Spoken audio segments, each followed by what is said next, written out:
Le père de maman lui a dit « Écoute, je te donne la clé de la maison, on ne sait jamais ce qui va arriver, garde la clé dans ta poche. » Et ils ont commencé à passer la ligne de démarcation. Elle a demandé à être à l'avant et c'était plus dangereux. Mais elle ne voulait pas être avec ses parents et c'est à ce moment-là que son père lui a donné la clé de la maison. Et cette fois-ci, les Allemands sont arrivés par l'arrière. Donc tout le groupe qui était en arrière a été attrapé et tout le groupe qui était en avant, tous les gens se sont éparpillés.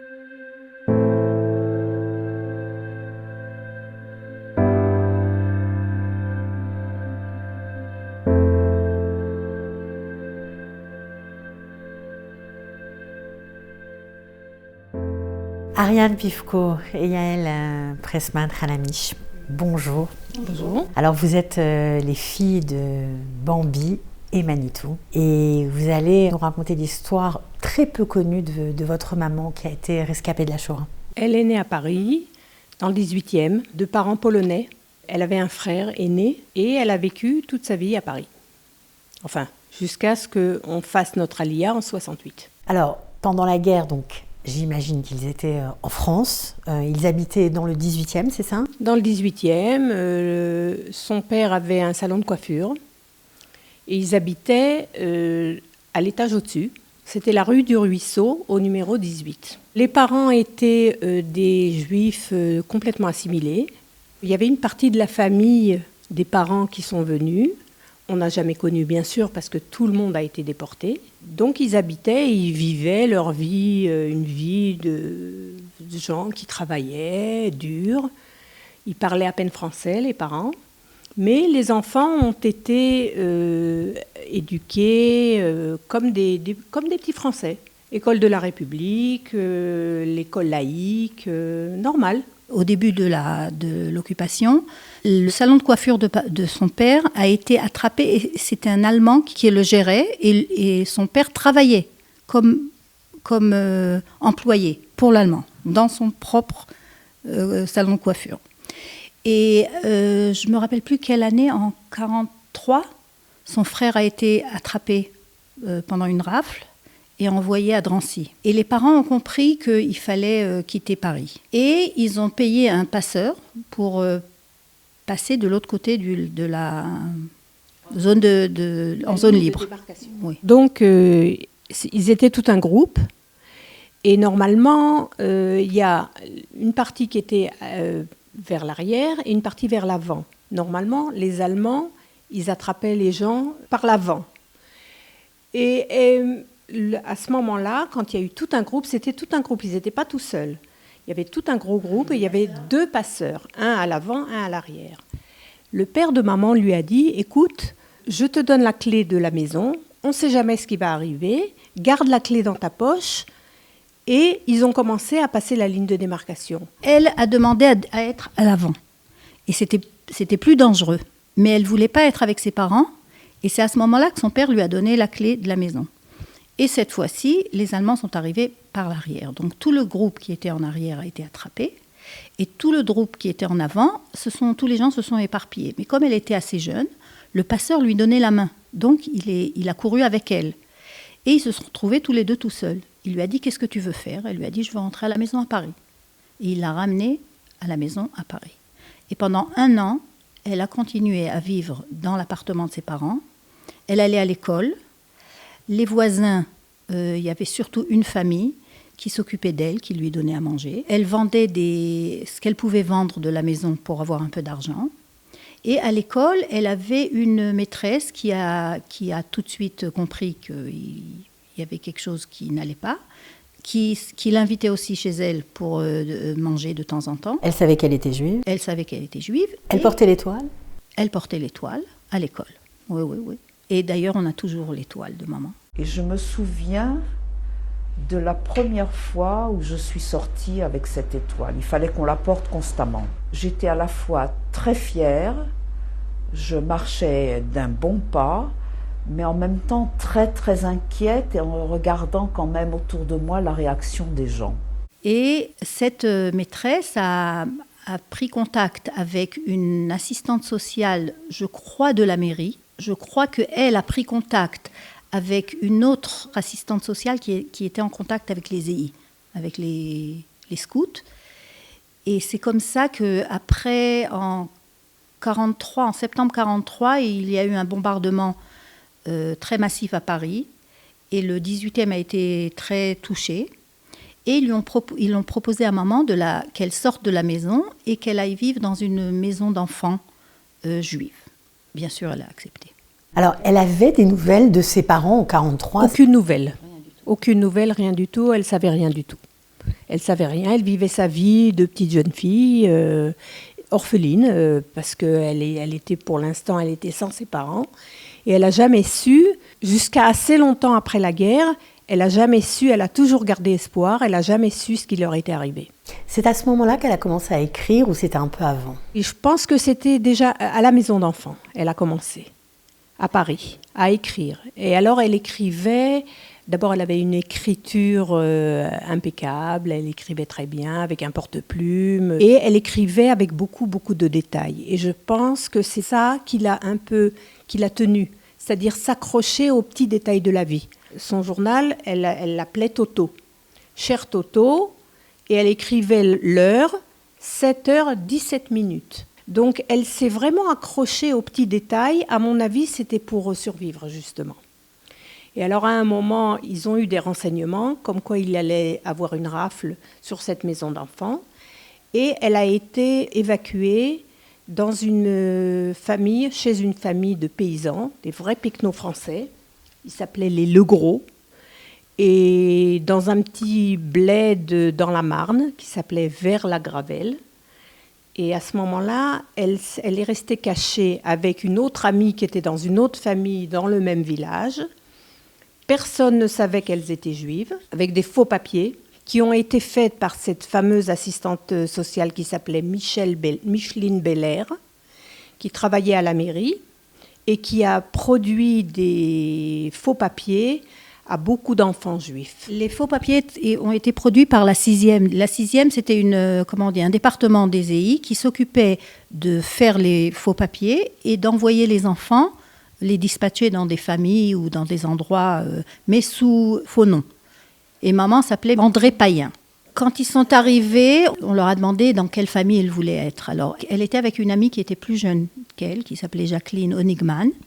Et Jacqueline voulait une famille avec des enfants. Elle s'est dit, ça doit être sympa d'être avec... Et ils l'ont mis dans une famille avec des enfants et c'était la bonne à tout faire et elle a beaucoup souffert là-bas. Et maman a dit, non, moi je préfère une famille où il n'y a pas d'enfants. Donc elle est arrivée chez Legros. Personne dans le village ne savait qu'elles étaient juives, à part le curé, donc elle devait aller à la messe et à l'église. Et le monsieur Legros, il était à la Résistance. Donc lui, il se cachait d'elle. Et elle se cachait de lui. Il n'y a que le curé qui savait. Ces braves gens de Legros, ils faisaient pas ça gratuitement, bien sûr. Ils recevaient une pension pour maman. Donc, à un moment, la pension a arrêté d'arriver. Elle n'est plus parvenue aux Legros. Et donc, les Legros, ils ont commencé à faire la tête. Et maman et Jacqueline se sont dit, il est temps de partir. Jacqueline était plus jeune de 4 ans. Maman devait avoir 16 ans à peu près. Une autre petite anecdote que maman nous a racontée. Les confitures, je raconte. C'était en été, donc ils ont fait la cueillette de je ne sais pas quoi, ce que c'était. Et il fallait faire les confitures. Et ils se sont dit, mais nous, on ne sera pas là pour manger les confitures. Eh bien, ils ont fait pipi dans les confitures avant de partir. Elles étaient très chauvavotes. Elles étaient très, comment on dit, chauvavotes? Espiègles. Oui. Par exemple, maman raconte que chacun dans le village avait un rôle. Et les Legros partageaient le fromage. Chaque famille avait le droit à une partie de fromage d'après le nombre de personnes dans la famille. Et maman, elle racontait qu'à chaque famille, elle enlevait un tout petit peu, puis à la fin, elle restait avec un petit bout de fromage pour elle. Ouais, elle était maline. Oui. Quand elles ont décidé de rentrer à Paris, c'était en juin 1944. Elles ont fait du stop avec une autre copine qui était dans le même village. Et elles sont rentrées à Paris. Elles ont arrêté un camion d'Allemands qui les a ramenées à Paris. Incroyable. Je pense qu'elle est retournée chez elle, ou alors elle était dans une maison, l'école rabbinique de la rue Vauquelin. On ne sait pas très bien ce qui s'est passé à ce moment-là. Parce qu'il faut dire que maman a toujours été très discrète. Elle ne nous a jamais rien raconté. Tout ce qu'on sait de son histoire, c'est le témoignage qu'elle a fait des années plus tard, quand la dame qui avait la Micheline Belair, qui est la fameuse Micheline Belair qui avait procuré les faux papiers, elle a fait un processus pour lui donner le Chassidei Omot HaOlam, les justes des nations, et donc elle a écrit un témoignage. Et c'est à ce moment-là que nous, les enfants, on s'est rendu compte auprès de qui on vivait en fait. On la connaissait pas, on ne connaissait pas son histoire, on ne connaissait pas sa jeunesse. Elle nous a jamais rien raconté. Ça a changé votre regard sur elle? Non, parce qu'on savait, pour nous c'était maman. Pour nous c'est maman, c'est toujours, je ne sais pas si pour tous les enfants c'est comme ça, mais pour nous, maman c'était quelqu'un c'était notre protection, c'était notre refuge, elle était très très forte, elle était très saine d'esprit, très forte. Elle vivait auprès de quelqu'un qui n'a pas toujours été facile et elle n'a jamais montré de faiblesse, jamais. Alors comment la guerre s'est terminée pour elle et à partir de quand elle a eu des nouvelles de son frère et de ses parents? D'abord, elle a été tout de suite formée comme assistante sociale parce qu'il n'y avait plus personne et il fallait aider les gens qui revenaient. Moi, j'ai été 2 fois sauvée. Une première fois sur la ligne de débarcation, une deuxième fois quand on m'a sorti de cette maison d'enfants pour me cacher, j'ai échappé aussi à la déportation. Et c'est en fait pour ça que je m'étais dit que si je reste en vie, je devais aider les autres. Et c'est en fait pour ça que je suis rentrée dans l'école d'assistante sociale pour pouvoir aider les autres et donner aussi quelque chose de moi-même. Donc elle a été formée comme assistante sociale et elle allait à l'hôtel Lutetia pour les gens, pour les aider, mais pour elle aussi. Tous les jours ou toutes les semaines, elle allait voir à l'hôtel pour voir si quelqu'un revenait. Quand elle allait au Lutetia, elle était déjà mariée avec papa. Et dans son témoignage, elle dit que si elle a tenu le coup après la guerre pour accepter l'idée que ses parents ne reviendraient jamais, c'est grâce à mon père, c'est grâce à papa. Il l'a beaucoup soutenue, il était avec elle, il allait souvent avec elle vérifier les listes et c'était pour elle un énorme soutien. Elle espérait toujours? Toujours. Elle a raconté quelques années quand il y a eu le film de Lanzmann, Shoah. Je crois que ça a été après le film, ils ont continué à prendre des témoignages. Et elle a été enregistrée. Et elle a raconté que pendant des années, elle a compris que ses parents ne reviendraient pas, mais elle l'attendait tout le temps. Ça lui a pris beaucoup d'années à comprendre que... Ils avaient été exterminés? Oui. Elle a su? Elle a su, et elle a su même le numéro du convoi dont ils ont été envoyés à Auschwitz avec son frère. Parce que quand les parents ont été attrapés, ils ont été donc, je ne sais pas si c'était à Drancy, ou je ne sais pas où, mais ils ont rencontré leur fils. Et ils ont été envoyés dans le même convoi à Auschwitz. Et personne n'est revenu. Pour moi, en tant que jeune, c'était difficile. Le Yom HaShoah à la maison, c'était on ne pouvait ni allumer la télé, ni rien du tout. Maman rentrait dans son lit et elle sortait le Motzei Yom HaShoah. Elle ne regardait rien? Rien. Et vous n'aviez pas le droit de regarder, vous non plus? Non, je me rappelle, c'était une journée très triste à la maison. Mais elle ne nous parlait jamais. Elle ne nous a jamais parlé. Plusieurs années après, longtemps après, elle est allée à Auschwitz avec une amie à elle. Et on lui a acheté un très beau cahier. On lui a dit « Maman, écris pour qu'on sache, raconte-nous ». Le cahier est revenu vide. Elle n'a jamais écrit. Et tout ce qu'on sait, c'est grâce au témoignage qu'elle a donné, mais que beaucoup d'années après. Maman, c'était une femme exceptionnelle. C'est fou que cette histoire ressorte aujourd'hui. C'est parce que vous venez de découvrir ces carnets aussi, où elle a raconté cette histoire? Les carnets, on les avait. Maman écrivait son yoman et Jacqueline aussi écrivait un yoman. À la fin de la guerre, elles se sont dit, si chacun de nous garde les yomanim, on va les jeter parce qu'on ne voudra pas se rappeler de ce qui s'est passé. Alors elles ont décidé d'échanger les yomanim. Maman a pris les yomanim de Jacqueline, et Jacqueline a pris les yomanim de maman. Après beaucoup d'années, elles se sont redonné les yomanim. Donc, quand maman est décédée, on avait entre la paperasserie et toutes les photos et tout, on a trouvé ces yomanim. Ça fait bien une dizaine d'années. Mais on a essayé de les lire. Pour moi, c'était trop difficile. J'arrivais pas.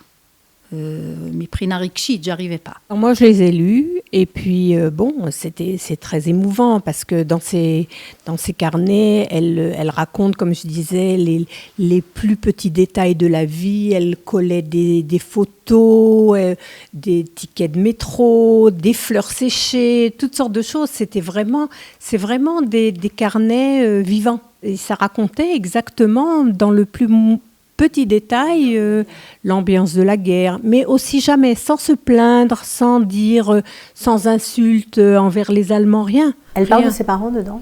Elle ne parle pas de ses parents. Jamais ? Non. Elle vous en a jamais parlé à vous ? Jamais. Jamais. Pourquoi vous avez décidé aujourd'hui de faire un peu sortir, émerger ces carnets pour le grand public ? C'est grâce à une très bonne amie à nous qui s'appelle Béla Bélange. On lui a parlé de ces yomanim, mais elle a dit, mais écoutez, c'est un truc historique, il faut pas le garder dans la famille, il faut que ça soit connu. Et elle les a pris, et elle a commencé d'abord à les transcrire, parce que c'est écrit à la main, et c'est beaucoup de travail. Et elle a eu l'idée de le proposer à Yad Vashem. On est allé à Yad Vashem ont tout scanné, et on va essayer de les faire publier. Ça coûte très cher. Alors on va voir ce qu'on peut faire. On essaye de trouver des solutions pour réussir. Et je pense qu'à la fin, les yomanim aboutiront à Yad Vashem, parce que ça fait quand même beaucoup d'années, et le papier, c'est très, très délicat. C'est comme le journal d'Anne Frank. Maman a vécu la guerre, surtout dans les yomanim. Ce qu'elle raconte, c'est sa vie au village. C'est moins ce qu'elle a vécu un peu. Elle a continué un peu après, quand elle est rentrée à Paris. Elle raconte un peu ce qui s'est passé quand elle est rentrée à Paris, mais après, elle a arrêté. Donc, c'est le point de vue d'une jeune fille qui était toute seule, sans savoir ce qui se passait avec ses parents. Mais quand même, elle avait à manger, elle s'est débrouillée, oui. Et il y a beaucoup de lettres de ses amis qui étaient à Paris, qui lui demandaient d'envoyer de la nourriture à Paris, parce qu'à Paris, il manquait de la nourriture. On aimerait bien faire publier ces yomanim.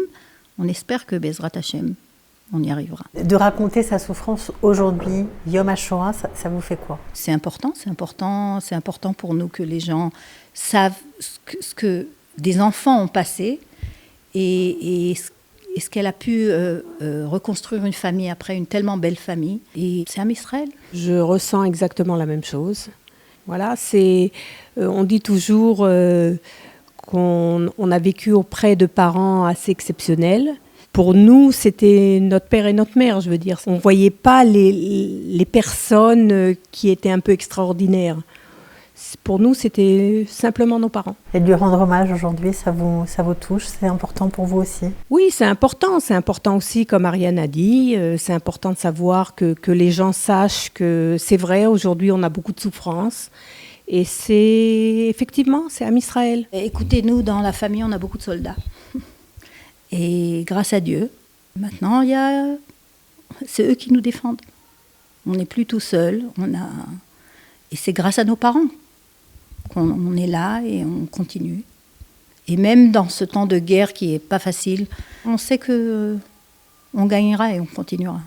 On vit une situation très difficile, mais pas autant que c'était pendant la guerre mondiale.